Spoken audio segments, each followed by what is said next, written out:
권순기의 운명을 거스르다라는 책이 있습니다. 저자는 어린 시절 굉장히 가난하고 불우했던 환경 속에서 살아가면서 삶을 포기하지 않고 평범했던 직장인의 삶에서 1년에 $1,000,000를 버는 기적의 주인공이 되었습니다. 그의 책에서 이렇게 말합니다. 열정의 시작은 간절함이다. 태어난 환경은 선택할 수 없지만 미래는 선택할 수 있다. 간절함이라고 하는 자산과 열정이라고 하는 무기로 앞으로 나아가라. 주 안에 사랑하는 여러분, 오늘 우리는 어떠한 간절함이 있으십니까? 여러분, 어떤 일을 할 때 가장 행복하십니까? 오랜 시간 그 일을 해도 지치지 않고 그 일에 몰입하며 그리고 즐거움을 느끼게 하는 그 일, 간절함과 열정을 갖고 뛰어들 만한 그 일, 우리의 운명과 우리의 모든 것을 걸 만큼의 사명과 같은 그 일을 찾으셨습니까? 우리가 계속해서 살펴보고 있는 룻기 말씀에도 자신의 운명을 걸고 자신의 생명을 걸고, 아니 자기의 위험을 감수하는 한 사람을 발견하게 됩니다. 그에게는 어떠한 간절함이 있었을까요? 그에게 어떠한 그 간절함 때문에 이토록 모험을 감행하는 그 동기는 무엇인지 오늘 말씀을 통해서 살펴보고자 합니다. 오늘 주시는 첫 번째 교훈입니다. 하나님의 말씀을 끝까지 순종하라는 것입니다. 5절과 6절 말씀입니다. 룻이 시어머니에게 이르되 어머니의 말씀대로 내가 다 행하리이다 하니라. 그가 타작마당으로 내려가서 시어머니의 명령대로 다 하니라. 룻은 시어머니가 시키는 대로 전부 다 하겠다고 약속했습니다. 과연 룻은 위험하기 짝이 없는 시어머니의 지시한 대로 행동에 옮겼을까요? 한밤중에 남자들의 세계인 타작마당에 들어가는 것이 얼마나 위험한 일인지 룻은 알았음에도 불구하고 그는 어떻게 행동했을까요? 5절과 6절에 반복되고 있는 표현 하나가 있습니다. 어머니의 말씀대로, 시어머니의 명령대로, 말씀대로, 명령대로 반복되고 있죠. 그리고 5절, 6절에 다라고 하는 단어가 반복되고 있습니다. 다라고 하는 이 단어는 모든이라고 하는 그 모든 것을 총칭하는 히브리어 콜이라고 하는 단어가 반복되고 있어요. 지금 무슨 말을 하고 있는 것일까요? 룻은 시어머니가 명령한 대로, 그 시어머니가 말씀한 대로 하나도 빠짐없이 모두 다, 이 모든 것을 다 실행에 옮겼다는 것입니다. 오늘 우리는 하나님의 말씀대로, 하나님이 명령하신 대로 모두 다 하나도 빠트림 없이 순종하고 있습니까? 도대체 룻은 어떻게 시어머니의 명령을 하나도 빠짐없이 모두 다 실행에 옮길 수 있었을까요? 룻기 3장 7절 상반절 말씀입니다. 보아스가 먹고 마시고 마음이 즐거워 가서 곡식단 더미 끝에 눕는지라. 우선 시어머니 나오미가 룻기 3장 3절에서 어떻게 권면하고 있습니까? 그 사람이 먹고 마시기를 다 할 때까지 그에게 보이지 말고. 그렇다면 도대체 나오미가 먹고 마실 때까지 기다리라고 명령한 이유가 무엇일까요? 그 이유는 7절 말씀에서 그 단서를 찾을 수 있습니다. 7절에 보니까 어떻게 기록되어 있냐면 먹고 마시고 그의 마음이 즐거워서. 나오미가 그 사람이 먹고 마실 때까지, 그 먹고 마시기를 다 할 때까지 그에게 보이지 말고 기다리라고 한 그 이유는 먹고 마시고 마음이 즐거워질 때까지, 즐거운 마음의 상태에 도달할 때까지 철저하게 기다리라고 지시한 것입니다. 그런데 보아스가 먹고 마신 후에 마음이 행복해진 그 상태에 돌입해서 드디어 누워서 잘 때가 되었습니다. 그런데 누운 그 장소, 보아스가 누운 장소를 아주 디테일하게 알려줍니다. 어디에 누웠을까요? 가서 곡식단 더미의 끝에 누웠다는 거예요. 여러분, 곡식단 더미라고 하는 것은 타작을 다 마친 이후에 쌓아 올린 곡식 더미를 가리킵니다. 그런데 곡식단 그 더미 한쪽 끝에 보아스가 누웠다는 것은 우연일까요? 그 한쪽 끝에 누웠다는 것은 일꾼들과 일정한 거리를 두고 그 곡식단 더미 끝에 보아스가 누운 것이 우연같이 보일지 모르겠지만, 하나님은 이 우연도 하나님이 사용하시는 섭리의 도구이기 때문에 보아스가 곡식단 더미 끝에 누운 것 역시 하나님의 세미한 섭리의 도구였다는 것입니다. 룻은 타작마당에서 알곡 더미 끝에 보아스가 눕는 그 결정적인 순간까지 자신을 알리지 않고 보이지 않고 기다리고 또 기다렸습니다. 그리고 드디어 행동을 개시할 때가 찾아왔습니다. 룻기 3장 7절 하반절 말씀입니다. 룻이 가만히 가서 그의 발치 이불을 들고 거기 누웠더라. 보아스가 곡식단 더미 끝에 잠을 자고 있을 바로 그때였습니다. 룻이 다가갑니다. 그런데 어떻게 다가갔다고 성경은 소개하고 있습니까? 가만히 다가갔대요. 여기 가만히 다가갔다는 것은 가만히 조용히 정말로 비밀리에 눈치채지 못할 정도로, 보아스가 인지하지 못할 정도로 조심스럽게 다가갔다는 것입니다. 이 일이 얼마나 조심스럽게 행하고 있는지, 이 중대한 일을 그르치지 않기 위해서 하나하나 세심하게 정말로 기다리면서 하나님의 타이밍을 철저히 맞추려고 하고 있음을 느끼실 수 있겠습니까? 그런데 여러분, 이 이야기가 그냥 이렇게 흘러가는가 보다 하면서 말씀을 읽을지 모르겠습니다. 왜냐하면 당시 시대적인 배경을 우리는 잘 알지 못하기 때문이죠. 고대 사회에서 타작 마당이라고 하는 것은 어떤 곳을 의미할까요? 룻과 보아스가 살던 시대는 사사시대였습니다. 사사시대의 타작 마당은 어떤 곳이었을까요? 룻이 나오미의 권면을 듣고 행하는 것은 실제로 대단히 위험한 일이었습니다. 타작을 마친 이후에 벌어지는 그 마당에서의 축제는 음주 가무가 행해지고 많은 규범들이 무너지는 일탈의 축제였기 때문에 그렇습니다. 타작마당에서 어떤 일이 벌어졌을까요? 호세아서 9장 1절 말씀입니다. 이스라엘아, 너는 이방 사람처럼 기뻐 뛰놀지 말라. 내가 음행하여 내 하나님을 떠나고, 여기가 중요합니다, 각 타작마당에서 음행의 값을 좋아하였느니라. 훨씬 후대의 이야기이긴 하지만 호세아는 타락한 북이스라엘을 향해서 이방인들이 타작마당에서 음행하는 것처럼 그곳에서 뛰놀고 행음하지 말 것을 경고하지 않았습니까? 역시 당시 타작마당은 굉장히 심한 음주가 행해지는 곳이고, 남자들이 춤추며 심각한 음란이 행해지던 곳이었습니다. 그렇다면 오늘 말씀은 어떻겠습니까?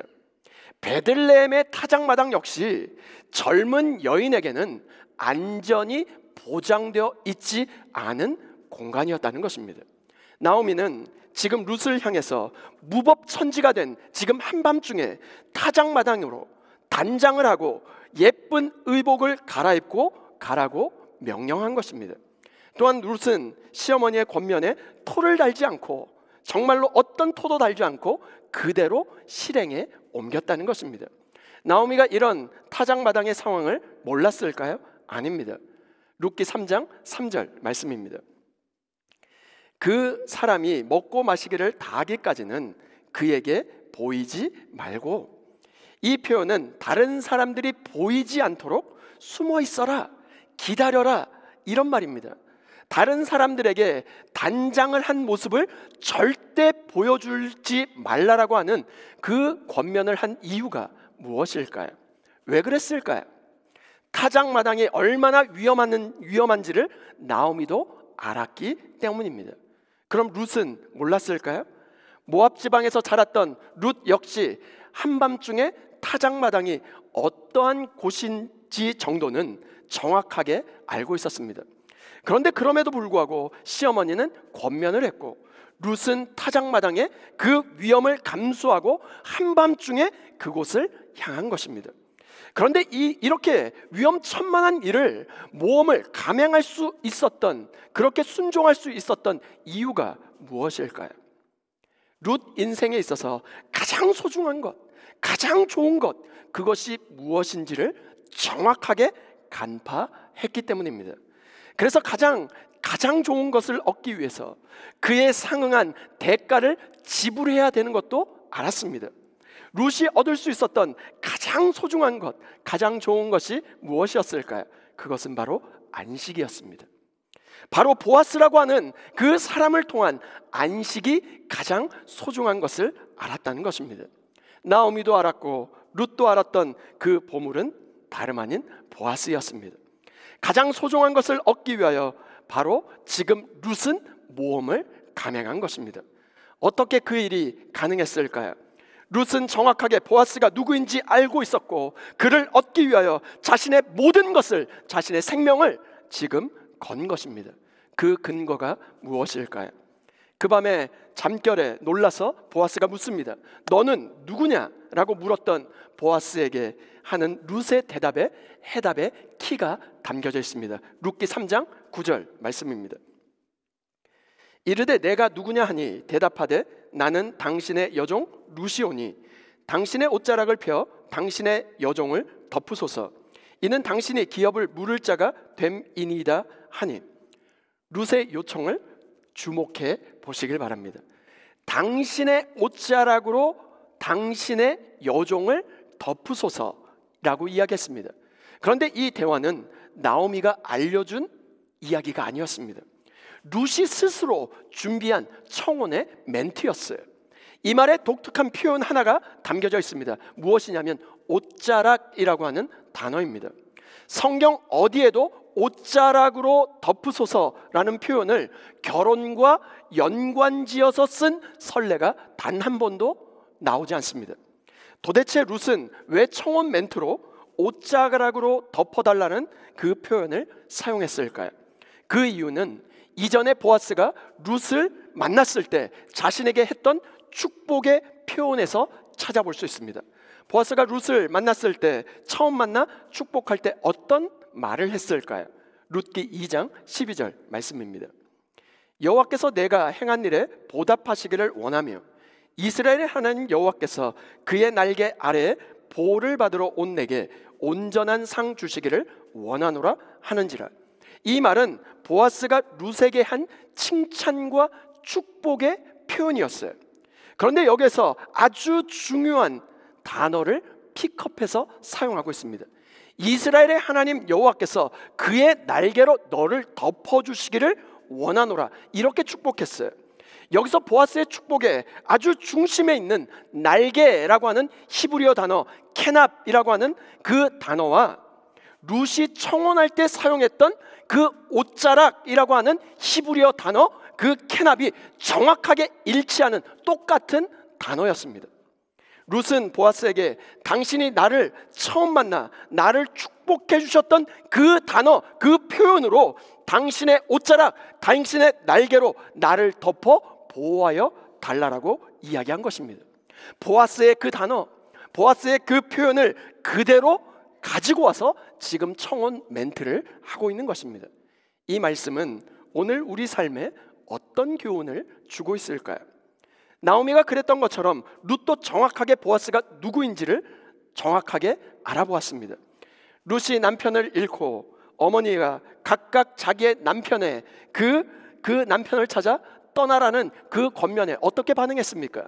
어머니의 하나님이 나의 하나님이 되시리니 하면서 자신의 고향 모압 땅을 떠나 어머니가 있는 바로 고향 땅 베들레헴으로 이주해 오지 않았습니까? 그 베들레헴으로 이주해 온 그 이유가 이스라엘의 하나님 여호와의 날개 아래서 보호를 받기 위해서 이주해 온 것이죠. 그런데 그녀가 아무도 알지 못하는 그 호롤단신, 아무도 알지 못하는 시어머니 나오미 외에는 아는 사람이 아무도 없는 바로 그 땅에서, 베들레헴 땅에서 보아스를 처음 만났을 때 그의 입으로는 단 한 번도 이야기하지 않았던 자신의 속마음, 내가 왜 이 땅에 와 있는지 어느 누구에게도 단 한 번 꺼내보지 않은 자신의 속마음을 숨겨온 그 이유를 보아스가 뭐라고 이야기합니까?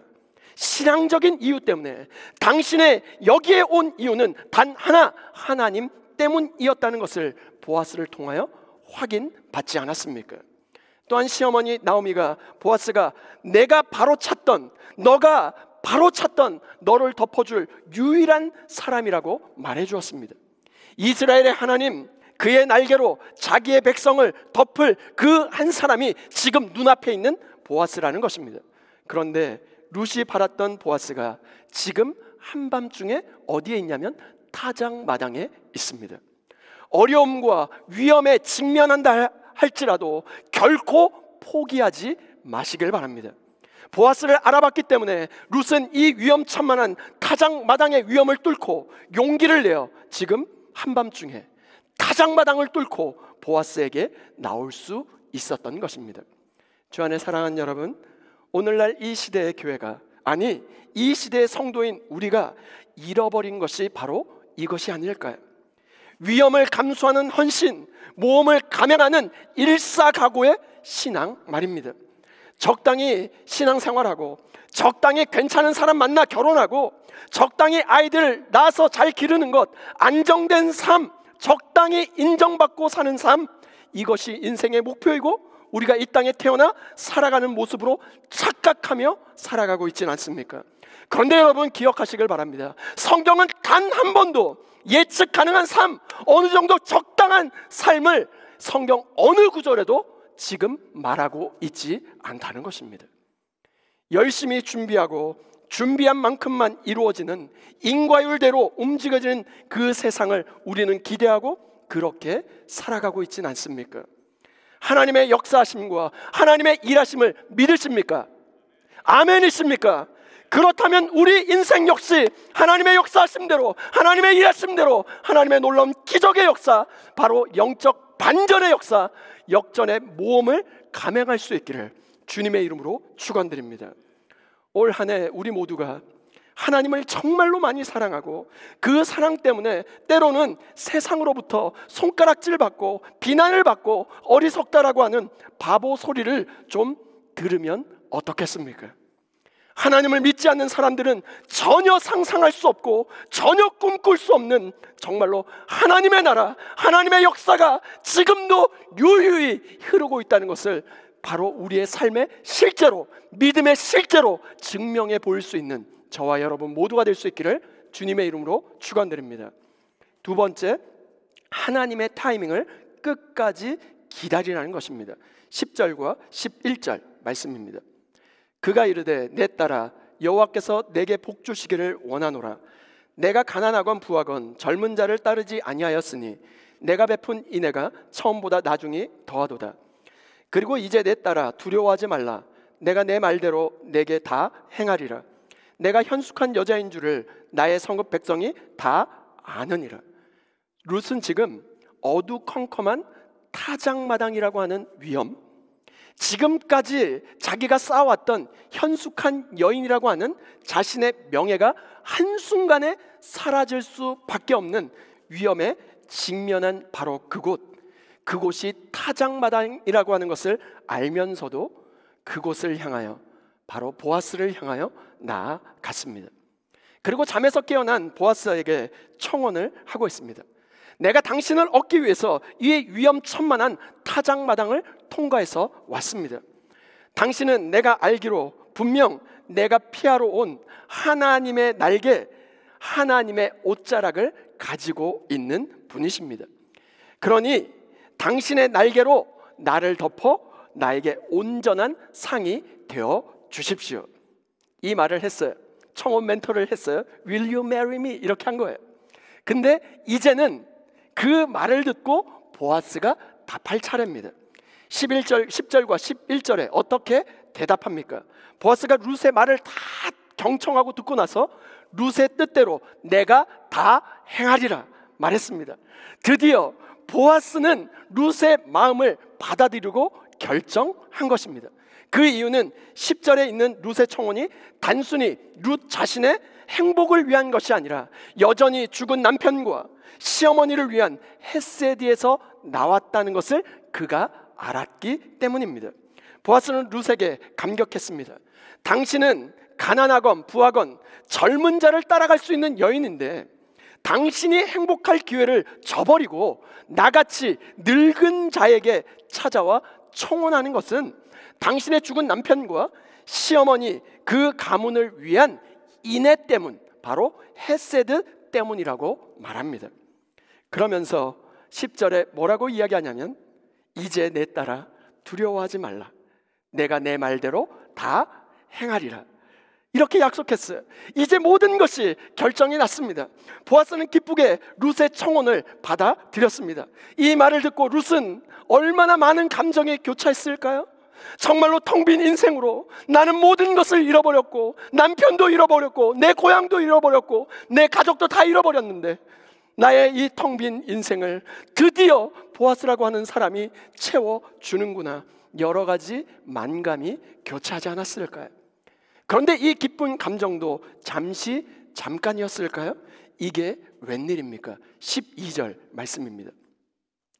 참으로 나는 기업 물을 자이나 기업 물을 자로서 나보다 더 가까운 사람이 있으니.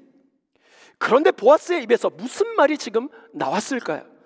다른 기업 물을 자가 있으니 그가 기업 물을 권리를 주장하면 나는 기업 물을 그 권한이 내게 없다는 거예요. 자기보다 기업 물을 그 우선권을 가지고 있는 사람이 있다는 것입니다.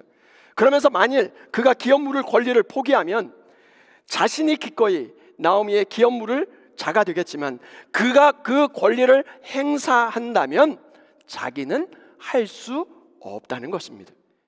이게 무슨 말입니까? 너무나도 갑작스러웠습니다. 그렇게 되면 어떤 일이 벌어질까요? 지금까지 수고했던 모든 것이 허사가 될 지경에 직면했습니다. 그런데 여러분, 우리는 룻기 말씀을 다 결론을 알고 있기 때문에 전혀 긴장감이 없이 이 말씀을 받아들일 수 있어요. 그런데 룻과 나오미의 입장이 되어 이 말씀을 대한다면 어떨까요? 12절에 기업 물을 자로서 나보다 더 가까운 사람이 있다는 이 말을 들었을 때 어떤 심정이었을까요? 더 가까운 친족이 있어서 그가 그 권리를 포기하지 않는다면 지금까지 믿음으로 선택하고 믿음으로 모험을 감행했던 이 모든 것이 수포로 돌아가는 것이 아닐까요? 보아스의 이 말은 룻에게 어쩌면 청천벽력과 같은 말로 들리지 않았을까요? 그런데 여러분, 오늘 우리의 인생 가운데도 이런 청천벽력과 같은 일들이 우리의 삶 속에 다가오지 않습니까? 그러나 힘들고 어려운 고난과 역경의 그때 정말로 우리로 하여금 가장 좋은 것을 주시려고 하나님이 변장된 축복이라고 하는 그 방법을 사용해서 주님께서 나에게 이 시련을 주셨다는 것 믿고 있음에도 불구하고 하나님 언제까지 지체하실 것입니까? 하나님 언제까지 기다려야 합니까? 하면서 우리의 발을 동동 구르고 있진 않습니까? 이 일은 하나님의 뜻을 구하며 기도하면서 결정한 일이 맞습니다. 또한 기도한 중에 하나님께서 반드시 이 일을 이루시겠다라고 하는 확신도 주님이 주셨어요. 그런데 막상 일이 해결되지 않습니다. 분명히 하나님께서 이룰 것은 알겠는데 내 생각과는 다르게 하나님의 도움의 손길이 전혀 미치지 않는 것 같이 느껴집니다. 이런 일을 종종 겪지 않습니까? 정말 하나님께서 기뻐하시는 헌신을 주님께 드렸고 하나님께서 그 헌신을 기뻐 받으셨다는 확신도 분명히 가지고 있습니다. 이제는 하나님께서 이 헌신과 믿음의 순종에 대해서 하나님의 헤세드 사랑으로 하나님의 헤세드 은혜로 갚아주셔야 할 때가 아닐까요? 그런데 하나님 언제까지 가만히 계실 것입니까? 하나님 언제까지 침묵하실 것입니까? 지체하는 것 같고 오늘 우리는 여전히 하나님의 응답을 더디게 찾아오는 그 응답을 기다리고 있지는 않습니까? 여러분, 이것을 어떻게 이해해야 하면 좋을까요? 하나님의 일하심을 기다리는 것은 정말로 어렵고 힘든 일 같아요. 그런데 여러분, 성도의 삶은, 믿음의 삶은 어쩌면 이 하나님의 때를 기다리고 기다리는 기다림의 연속이 아닐까요? 하나님은 우리를 참 많이 기다리게 하시는 것 같아요. 새벽에 나와 주님 앞에 부르짖는 성도들을 보면, 수요 성령 집회 자리에 나오셔서 기도하는 성도들을 보면 대부분 기도하는 제목들이 어제 드렸던 기도의 제목, 지난주에 드렸던 기도의 제목과 대부분 비슷한 경우가 참 많은 것 같습니다. 무슨 말일까요? 그 기도가 아직 응답되지 않았다는 것을 의미하는 것이죠. 우리 하나님은 왜 이토록 우리를 기다리게 하시는 것일까요? 주신다고 하셨으면 빨리 주시지, 왜 이렇게 지체하시고 애를 태우고 돌고 돌아 우리의 마음을 타들어가게 만드는 것일까요? 하나님의 지체하심, 하나님의 더딘 성취의 대답은 무엇일까요? 함께 따라합니다. 하나님께서 반드시 하나님의 때 이루실 것이다. 아멘이십니까? 하나님의 뜻이 반드시 성취될 것이 맞습니다. 아멘이십니까? 문제는 지금이라고 하는 우리의 시간이 하나님이 계획하신 그 시간이 안 맞는 경우가 대부분이라는 거예요. 그렇다면 우리가 주님이 주시는 그 기다림 속에 배워야 하는 것이 무엇일까요? 그 기다림 속에서 우리는 인생의 주인이 내가 아니라 하나님 아버지가 되신다는 것을 다시 한번 확인하라는 것입니다. 룻기 3장 13절 말씀입니다. 이 밤에 여기서 머무르라. 아침에 그가 기업 물을 자의 책임을 내게 이행하려 하면 좋으니 그가 그 기업 물을 자의 책임을 행할 것이니라. 만일 그가 기업 물을 자의 책임을 내게 이행하기를 기뻐하지 아니하면 여호와께서 살아계심을 두고 맹세하노니 내가 기업 물을 자의 책임을 내게 이행하리라. 여기가 중요합니다. 아침까지 누워 있을지니라 하는지라. 아침까지 누워 있을지니라. 사랑한다는 이유로 보아스는 마음대로 행동하지 않고 있습니다. 보아스의 사랑에는 무엇이 녹아져 있을까요? 아주 정제되어 있는 사랑, 절제되어 있는 사랑을 찾아볼 수 있습니다. 보아스는 당황하고 위험한 순간임에도 불구하고 너무나도 지혜롭게 잘 대처하고 있습니다. 여러분, 사랑은 아주 까다롭고 예민한 것입니다. 하나님이 고안하신 그 사랑에는 거룩과 순결이 담겨져 있습니다. 13절 하반절에 아침까지 누워 있을지니라. 보아스는 룻을 진심으로 아끼고 사랑하기 때문에 결혼 전까지 그 순결을 지켜주고 싶었던 것입니다. 결혼은 책임을 담보하는 것입니다.